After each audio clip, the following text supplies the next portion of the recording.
Здорово! Это мой мини-гайд, или лучше сказать мой план на старт нового экспаншена. Я играл в Littlest Red Gladon в Settlers League, и мне довольно понравилось, как он себя показывает против боссов, включая уберов. Данный билд имеет довольно неплохую прогрессию урона и дефенса в течение игры и с каждым апгрейдом. Тем не менее, я должен сказать, что он имеет не самый быстрый clear speed и не самый лучший сингл-таргет без инвеста. Если оценивать от 1 до 5, то я бы ему дал 3 за скорость зачистки, 4 за сингл-таргет урон и 4 за выживаемость. Однако с новыми наемниками, возможно, будет много опций увеличить скорость, выживаемость и урон. Левелинг довольно простой. Spectral Troll, Chance to Bleed и Volley, которые свапаются на Сандер, Chance to Bleed, Rastless на 12 уровне или позже, когда появляется двуручный топор. После свапа в Сандер можно играть на нем вплоть до Т-16 карт и квестовых Итера и Экзарха. У меня ушло около 10-11 часов на комплит 2 квестовых боссов с нуля. Однако, я бы не стал пушить квестовых боссов и хайтер-мапы так рано, потому что можно относительно без труда нафармить куренси в хейсте, чтобы купить топор Джека, который является очень хорошим ранним уником и может протащить почти что до уберов. Также закупить меч Ригольда для версии со стаком рейджа, чтобы получить бонусный дот урон, а также рарки или другие уники с хорошими статами. Чтобы бегать в хейст, нужно закупать контракты, начиная с 55-го левела в таком порядке: Lockpicking, Demolition и Perception. Каждый раз, получая новый уровень, у Вакана в Рок-Харборе будут обновляться контракты. После этого скупаем все контракты, пока хватает куренси. Дальше пробегаем их и по новой.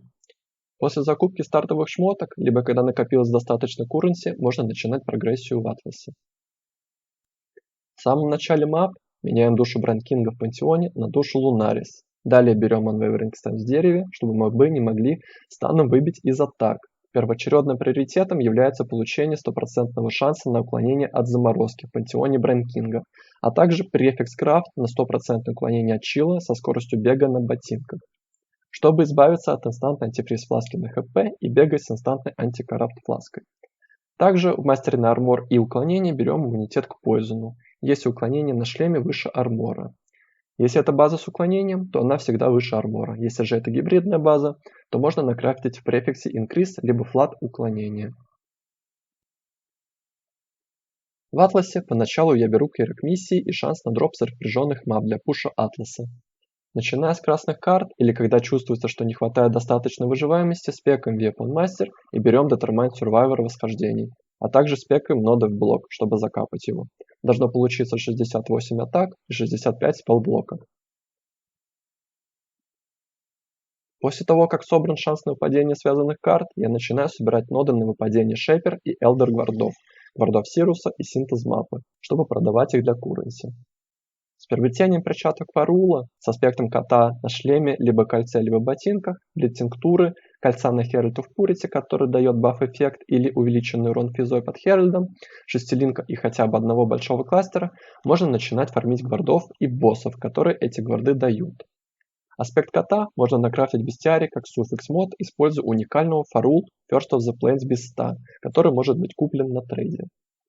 Что касается финальной версии, я пока еще не решил, потому что слишком мало информации о новых наемниках, их аурах и скиллах, которые могут открыть возможности для новых предметов для персонажа. Поэтому я не буду особо заострять на них внимание. Мид-сетап с 5 миллионами по уберам. По стоимости составляет от 30 до 40 дивайнов, имеет очень хорошую выживаемость против дотов, а также по 90 блока из-за свалена. Версия с релокешами, 100% супрессом, 100% или авоидом. Пусть релокеши и понерфлены, но это все еще хороший предмет для генерации Endurance Charge, который дают флатовое уменьшение входящей физы. Но урон без френдей от этого страдает, и поэтому получается только 20 миллионов на уберах, что почти в 2 раза меньше, чем в Сеттлерсе. Ну и финальная версия через 2 типа блида. Точно такой же стакер, черджей через пассивку Слеера, Masterful Form и релокешами. Очень дорогой вариант, но имеет довольно хорошую выживаемость и почти 30 миллионов Убер ДПС за счет перчаток Фарула. Каждая конечная вариация также использует уникальный амулет с блата, который дает возможность намазать 4 пассивки с помощью масел. Этот амулет можно использовать на ранних стадиях не закоррапченным и потом уже начинать их ломать, чтобы превратить в рарный с флатовым лайфом и резистами, используя Double Corrupt, Алтарь Альвы. Шлем Usurper Penance с караптом на 90% кост и Reservation мультиплеера. Этот шлем можно получить, покупая шлемы и кидая в них вал арму. либо даблкараптить их у алтаря Аллюра. Elegant Hubris Caspira, чтобы получить Keystone Supreme Orientation, который освобождает от атрибутов на гемах и шмотках, а также превращает одну или две пассивки в радиусе в Joffrey End, которые дают довольно много урона от кровотечения. Для поиска нужных я добавлю варианты в папку со шмотками для Better Trade расширения для хрома, чтобы можно было в один клик увидеть доступные варианты. Все побы и трейд папки с предметами я оставлю в описании или в закрепленном комментарии. Чтобы помочь в прогрессии, я также постараюсь сделать дневник билда с прогрессией на старте лиги.